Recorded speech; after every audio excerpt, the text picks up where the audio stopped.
What's going on here? Get out of there. Get out of there. There we go. Okay. So I thought I was going to be preaching this sermon next Sabbath because it kind of goes along more with our evangelism meeting. We are well able. But we've had different things. Pastor Jim had to change his schedule. Billy's still stuck in Florida. Poor guy. Yeah.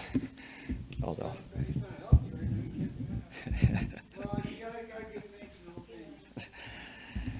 So I don't know who's preaching yet.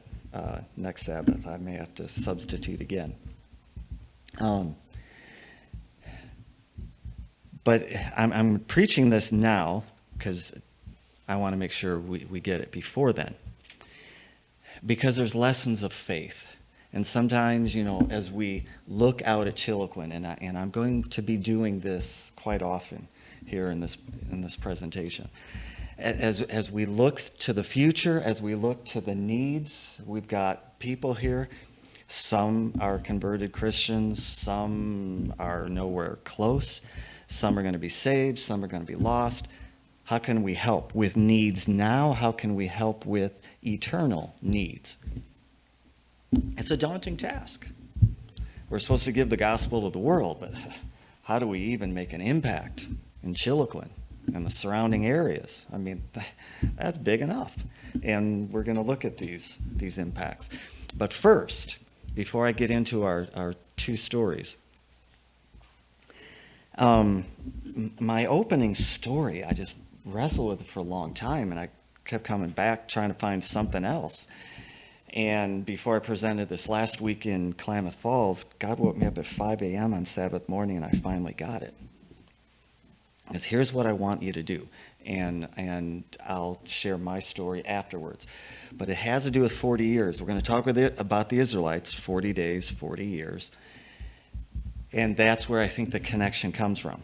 So, where were you and what were you doing 40 years ago, 1982? I was a freshman at Southern Illinois University, Carbondale, Illinois. Where were you and what were you doing in 1982? Anybody? I was in Santa Cruz, California. Okay. I was in Martinez, California, planning a wedding. Martinez, is that North Bay? Yeah. Okay. Ted? I think I was in my first physical therapy job post-graduation. Okay, where at? Spokane. Spokane? Okay. Jan? Darmstadt, Germany, having my third child. Germany. You got to get a prize for that one. Although if Billy and Rose Marie were here, they might compete with you for distance as well. I think they were in Argentina or something. I don't know. Anyone else? Penny, where were you? We moved to North Idaho. That's where Aaron had her first birthday. Ted worked at North Idaho. Okay. Okay. Well, in You remembered. Yeah, in 1972, I graduated from PUC, and then in 1982, 82. I was living in Los Gatos, California, working for Sunlight Sisters. Oh, Los Gatos. I remember that church because I was there in the late 80s. It's up against the hillside, and the big picture window opens up. All the beautiful trees. Yeah. Anybody else? 1982? I was in the D.C. area too. Oh, okay. We're kind of all over. So I'm thinking, now, one last question, then I'll bring this all together. Very simple.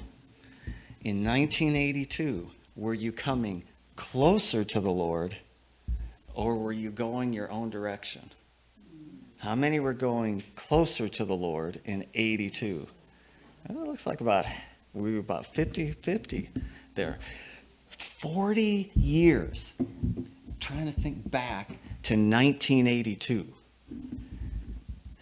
40 years. That's 40 years in the wilderness.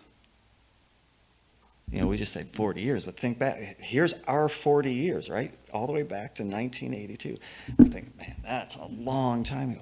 The Israelites were in the wilderness a long time. Some are going towards the Lord, some are going away from the Lord. Some are standing on the fence. Back and forth, back and forth. Yeah, and when we stand on the fence after a while, well, we're not really standing on the fence anymore, are we? We know which decision we've made. Wow, 40 years. And God has brought us all the way from Germany and D.C. and all over the West Coast, it looks like. And here we are, right here. I mean, isn't that something? So now, 40 years. 40 years ago, next month, February 12, 1982, Friday night, I was baptized into the Adventist Church after being an atheist, after being a Catholic. 40 years ago this June, and here's my story. 40 years ago this June, I then transferred from Southern Illinois University to what is now Southern Adventist University near Chattanooga, Tennessee. And, my parents had disowned me, and there was a recession. I found no work in Carbondale, and someone said, go down there, and so I'm there. Friend drops me off. He drives me down there in his little Volkswagen Beetle. My bike is on the back, 2 suitcases, and he drops me off at the dorm, and he's gone, all by myself. And I've got my last paycheck, so I go to the administrative office and say, I'm a new student here, pay my room deposit. And then they say, we also have a thing here where you can just automatically pay your tithe, so you don't have to worry about carrying the cash and figuring this out and all that. I said, yeah, I need to pay my tithe. So I paid my tithe, I paid my room deposit, and he gave me the change. $2.10. Very close. Just take the $2 away. A dime. He gave me a dime back, and I put it in my pocket. That's all I had left. And I look out over the campus, and I look at my future, and I say, what's next, Lord? I was happy. I was fine. I did not know where I was going to eat. I had 10 cents. I said, well, I'm here to get a job. I got to hurry up. I got to find a job so I can get some money so I can eat.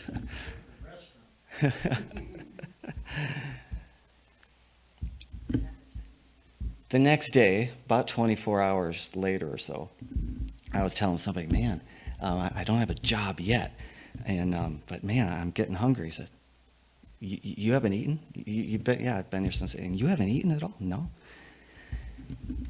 When you registered, did they give you a little student ID card? Yeah. He said, well, take the student ID card up to the cafeteria, show it to them, and that's how you eat. Oh, nobody told me that. I'm hungry. So I ran up to the cafeteria, and I ate my first meal in 24 hours. Lord, what's next? See, I didn't even think about it. That, in my mind, over 40 years, I just always go back to that. I mean, there I am with almost literally nothing. Depends what you want to call a dime. But, it was worth a little more. And, hey, fine, whatever. I'm doing what God wants me to do. He's going to take care of me one step at a time. And I don't even think about it. To me, that is what real faith is. It's invisible. You don't think, well, do I have faith? What's God going to do? It's just, It's like looking through a window. You don't look at the window. You look through the window at everything out there. God's doing something. God's going to do something. I'm not worried about it. What's next? That's all I need to do. Just whatever's next, that's what I need to do. And God's going to take care of it all. I know it. So over 40 years, can you think of a moment, a situation like that, where, somebody else might struggle, but, no, I'm just doing what God wants me to do. Yeah, it's a tough time. I have to have faith. We always have to have faith, but, sometimes they're a little more apparent than others. What's happened to you over 40 years? Do you have something? Can you go back in your memory over the last 40 years and think of that time? Hopefully, you string them together and get a bunch of them. I know there's other ones where we'd rather just, to erase that memory. Gone. But think of the positive right now. You got something? You got it in your head? Brought me through 10 silent heart attacks and a triple bypass, and I was not concerned. I was not scared. Now, Ron was very, because he watched a YouTube Well, of course. on a bypass. Okay. And he wasn't happy. See, but it's just that calm assurance. Whatever happens, happens. I figured he God is with he me. went through the 10 heart attacks, that I wasn't going to have a problem on the table. There you go. Anyone else? It really feels like that with our experience yesterday with the car. I'm on my way to find Kenny. He's already answered my question about the car. He's got my wife safe. And I'm not feeling very stressed about it Mhm. for some reason. For some reason, yeah, it's like God is right there. And sometimes, you try to feel stressed. Nah, I can't. Jesus is right here. So, My you get, experience is actually moving up here. okay. Not knowing whether I would have enough money to pay for the 2 movie vans. Okay, it was kind of to me like an Abraham experience, where I just kept going, and I didn't think about it a whole lot, and then I end up out in the middle of nowhere, in the middle of nowhere, in the Bay Area. It's like, oh my gosh. But see, and I'm, The Lord has provided everything, and I'm here for a purpose, and I'm so glad we're having this evangelism meeting, because I keep asking, okay, Lord, why am I here? What am I supposed to do? and we're going to find out, but I'm going to go back to something you just said, because I think you encapsulated what I'm trying to get at perfectly. I didn't even think about it. I mean, thoughts would come in. Well, of course. But I mean, no, exactly. See, and that's our thing. Let's our first text. We're going to look at like 2 double stories here quickly. It's the Israelites at Kadesh Barnea, and then it's the disciples with feeding the multitudes. And both of them are double stories. So you're going to forgive me. I'm not going to flesh out the stories. I'm going to rely on your memory and so on. Numbers 13, 1 to 20. While you're turning there, the first part of this story actually took place a year before Kadesh Barnea here at Numbers 13. The Israelites are crammed up against the Red Sea, and the Egyptian armies are on the hills and the mountains above and behind them. They've got them boxed in and trapped. And the Israelites look at them, and how can we be delivered? And they're thinking lots of thoughts, and they're very worried, and they're very scared. And then God shows them. Take off through the Red Sea. And then they spend a year in the wilderness complaining about this and that, and they get manna and all, and they worship the golden calf, and there's Mount Sinai and all that kind of stuff. And a year later, here is Numbers 13.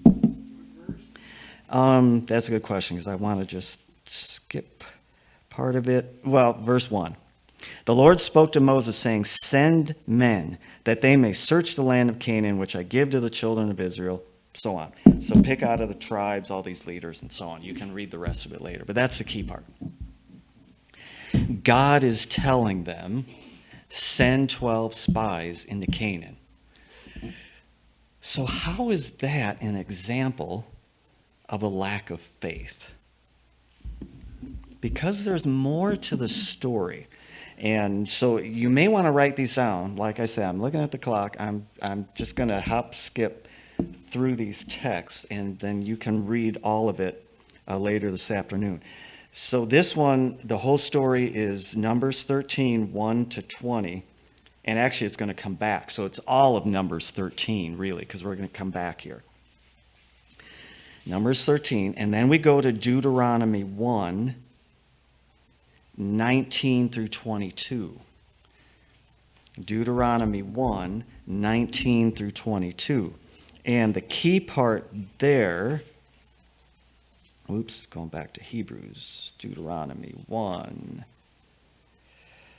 19 through 22, but let's look at just 22. Moses is talking to them now, 40 years later. They've come back to Kadesh Barnea the second time. This is where the people rebelled again because the water got shut off, and Moses got upset and he hit the rock twice and so on. And then they had to take the long way around to get in. But Moses is talking now after that 40 years. Verse 22, "You came near to me, every one of you, and said, 'We will send men before us, and they will search us out the land, and bring us word again by what way we must go, and into what cities we shall come.' And the saying pleased me well. I took 12 men of you, one of every tribe," so on and so forth. So when you put both of those texts together, here's how it really unfolded.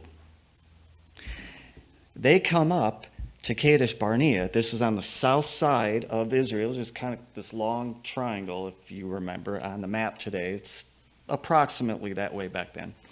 So they're on the south side, and God says, "Go up and take the land at once." And then all of you, all the Israelites, come to Moses and said, "We want to send 12 spies to spy out the land, to figure out which way we should go in." See, we're being faithful to God's command. We want to find the smart way to do it. No, they're not. They're making up an excuse. Just a year before, they are surrounded by all the armies of Egypt. Now they're looking at all the armies of Canaan, and we can't do it. All this year, they're complaining, because hurry up, let's get to the land of milk and honey. You brought us out here to die. Now God says, "Go and take it." And they say, "Wait a minute." You see the lack of faith here. But Moses says, "Well, okay, you're doing something." And God says, "Well, okay, you're doing something." So in that sense, it pleased Moses and it pleased God. But they delayed 40 days. And during that time, because you know what happens after the spies come back after the 40 days. Now they're all ready to stone Moses and Caleb and Joshua. Nah, we can't do this. They gave themselves 40 more days to doubt. When God presents an opportunity, we must seize it and go with it according to Him. We don't think about it. We do it. That is faith. They thought about it, humanly speaking. You know what I'm getting at, right? They thought about it. and they doubted themselves right out of the kingdom. They're thinking, well, what cities? What route? What's our strategy? God's already answered that. Go to Exodus 23. Exodus 23, starting with verse 27.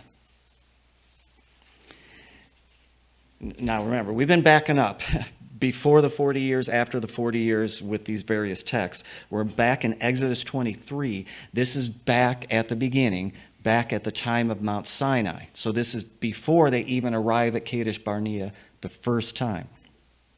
God tells them the strategy. Verse 27, I will send my fear before you and will destroy all the people to whom you shall come, and I will make all your enemies turn their backs to you. Here come the Israelites. We got to do something. But keep reading. And I will send hornets before you, which shall drive out the Hivite, the Canaanite, and the Hittite from before you. I will not drive them out from before you in 1 year, lest the land become desolate and the beasts of the field multiply against you. By little and little I will drive them out from before you until you be increased and inherit the land. See, right now, the Israelites have a golden opportunity at the beginning of this 40 days, because Egypt's army has been destroyed. The Israelites have a reputation. The Israelites also now have a sense of faith. They know what it means to be forgiven because they've had Mount Sinai, the Ten Commandments, the golden calf, all that stuff. This is their golden moment. Why are they waiting 40 days? Why are they giving the people of the land 40 more days to build up their own skepticism and doubts about the Israelites and the Israelites' God? See, God is still, he's working things out. He says, I'm not going to do it all at once. Just follow me and follow the hornets. As your families get bigger, you need another city? Fine. In come the hornets. Who are the people going to be mad at? The hornets or the Israelites? Or the Israelites' God? Hint, it's not going to be the Israelites. Who controls hornets? Even those of us who have done any beekeeping, I mean, that's hard enough. But hornets? You see, so, honey, we keep getting bit. Yeah, dear, the kids, out. There's another one. We got to move. Let's pack.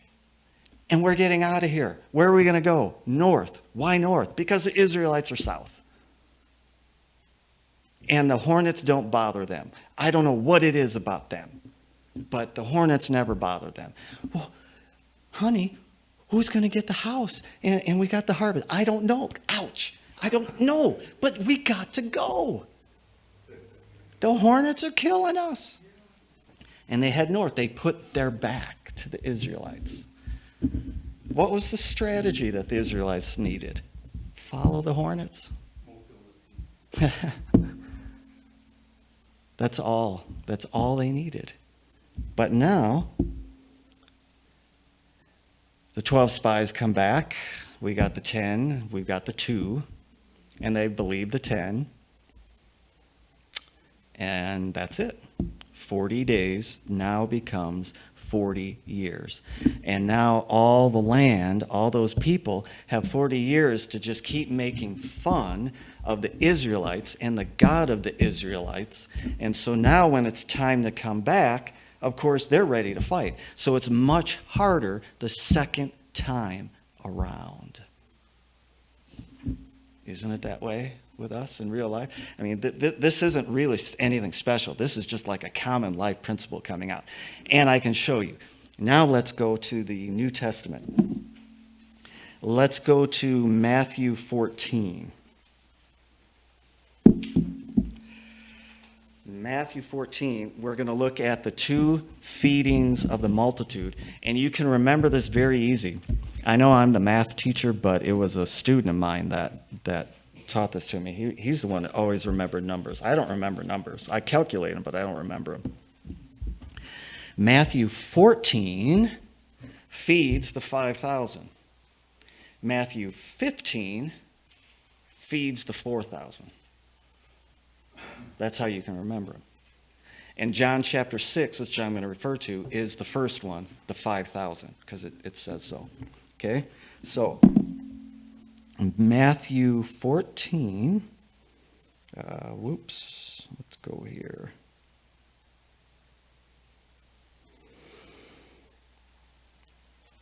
Okay, verse 15. He's preaching to the multitudes and everything, right? So verse 15, when it was evening, his disciples came to him saying, this is a desert place and the time is now past. Send the multitude away that they may go into the villages and buy themselves victuals. I think that's hillbilly speak for victuals. Also known as food. Okay, so now I'm not going to turn to it, but if you want to write down in your notes to study it this afternoon, John 6 goes along with this passage here in Matthew 14. So here's how we need to put the stories together.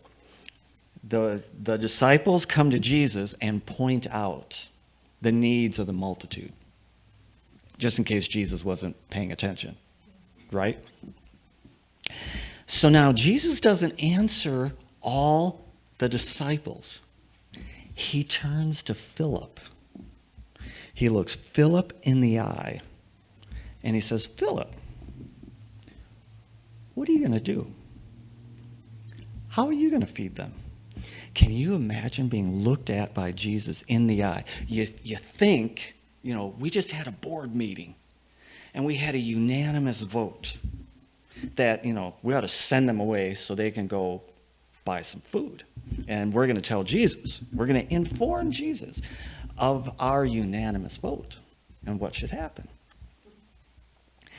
But then Jesus turns to you and looks you straight in the eye and says, how are you going to solve this problem?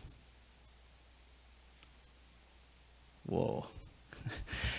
We get feeling very safe sometimes in our votes. Get the whole church, get the whole company, get whatever organization, institution we're working with, whatever group, the whole club. We're all on the same side. We've got to be right. But then Jesus looks us in the eye and says, how are you going to solve that problem? Philip says, I don't know. Look at all the multitudes. See all the hand waving? The Israelites looking at the Egyptian army. Then they're looking at Canaan. Now the disciples are looking at the multitude. All these problems. Lord, this is what we think you should do. And Jesus looks you in the eye. How are you going to solve it?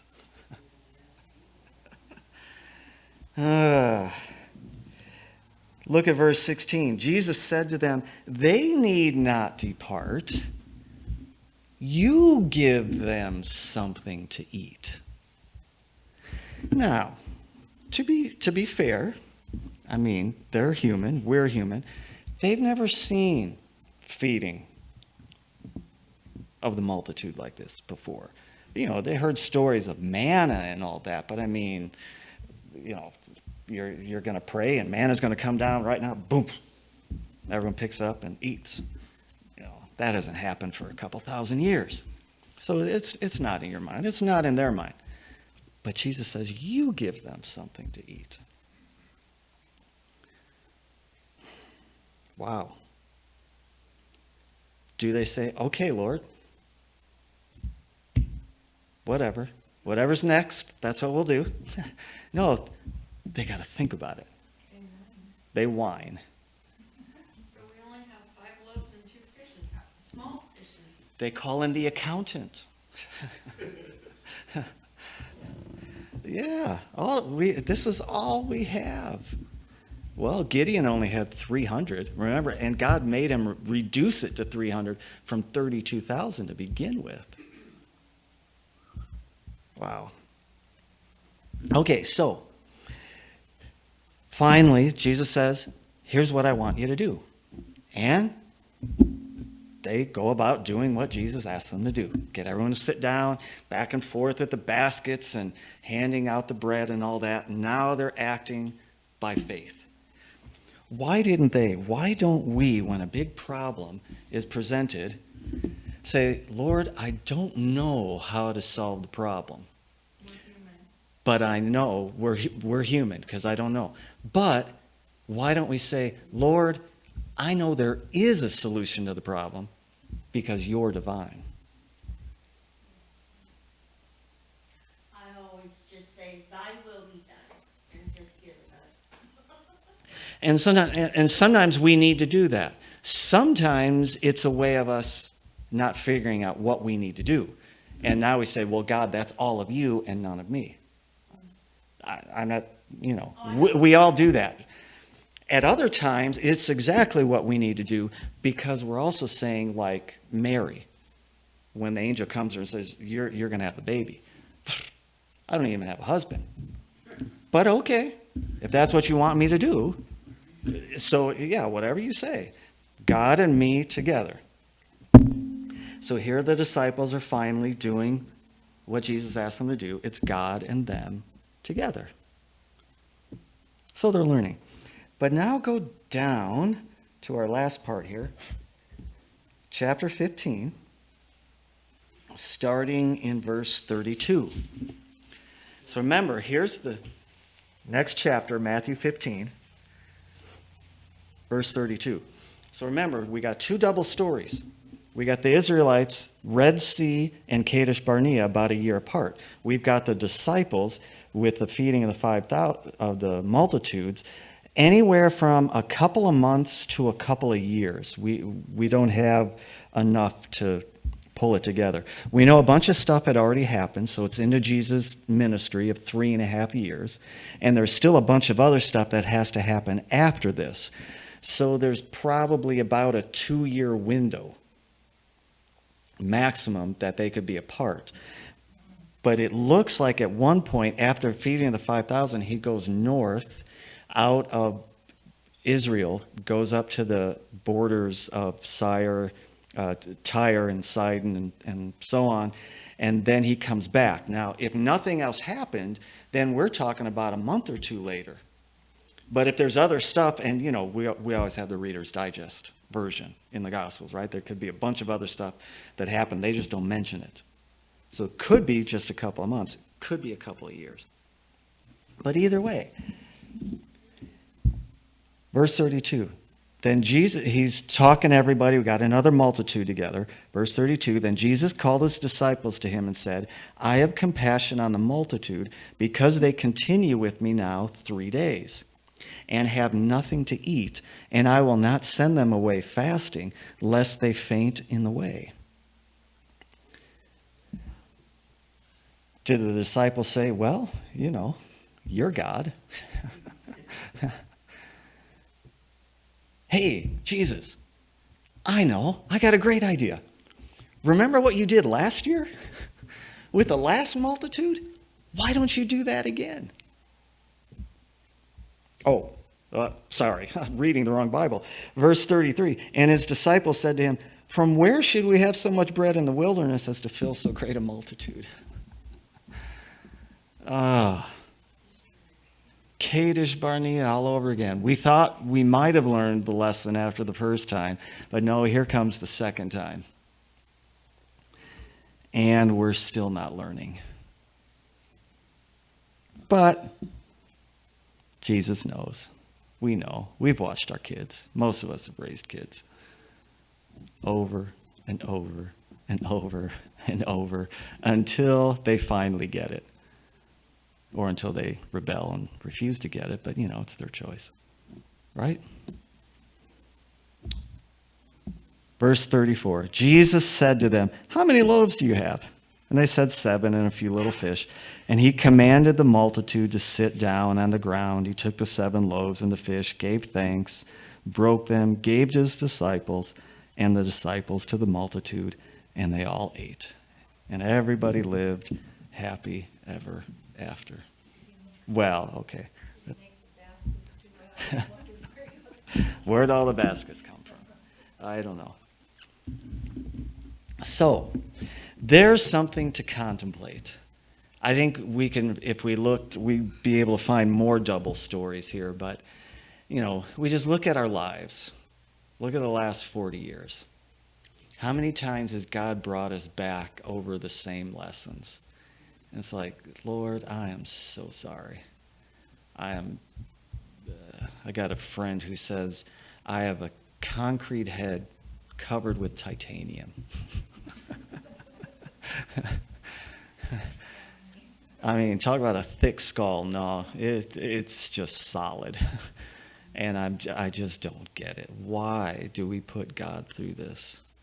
Why do we delay his will? I mean, I like the wording that Ron used this morning, alternate endings.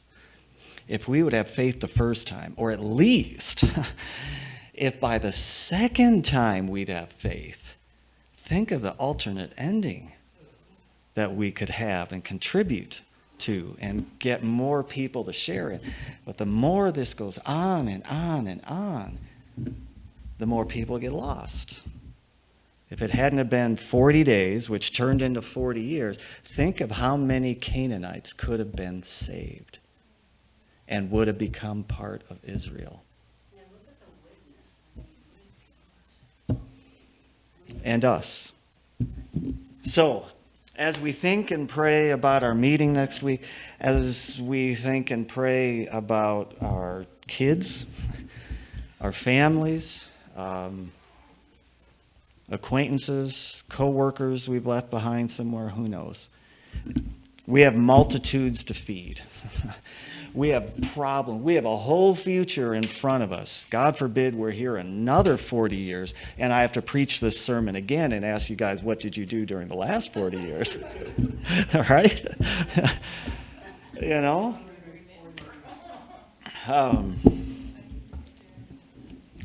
Let us go forward in faith. Because as the title of the sermon says, and I didn't bring you back there to the end of Numbers, but what was it that Caleb and Joshua told everybody? We are well able. And they weren't saying, we can do it all by ourselves. No. We are well able to follow the cloud of fire and smoke. We are well able to follow the hornets. We are well able to go in to the promised land and drink of the milk and honey just the way God asked us to. The disciples, when Jesus asked us, how are you going to solve that problem? We are well able because Jesus is with us. We don't make the bread, we just pass it out. How do we do that? What's the best way? We've got, well, we'll get into that in the next meeting. So anyways, let us have a week of thinking about faith, of thinking about God so much that we don't even think about faith. By faith, we think about God. That's the way it's supposed to be. God, what's next? What do we do? And you'll provide. You'll give us the promised land. You'll feed the multitudes. You'll solve all the problems of Chiloquin. Whatever it is, he's going to do it. How do we do it? I don't know. We'll follow the hornets. We are well able because Christ is in us and will work through us. It's that simple. Let's bow our heads in prayer. Heavenly Father, we just give you thanks and praise for your word, for the examples, positive and negative, that teach us to have faith, to teach us to trust you, to simply follow the Lamb wherever he goes. With however much or however little faith we have, we thank you for everything that we have because it is you and your grace. Bless us now as we go home. Bless us this week as we think about what we can do and talk about next week so that you can use us here in Chiloquin and wherever you're sending us. We give you thanks and praise in Jesus' name. Amen.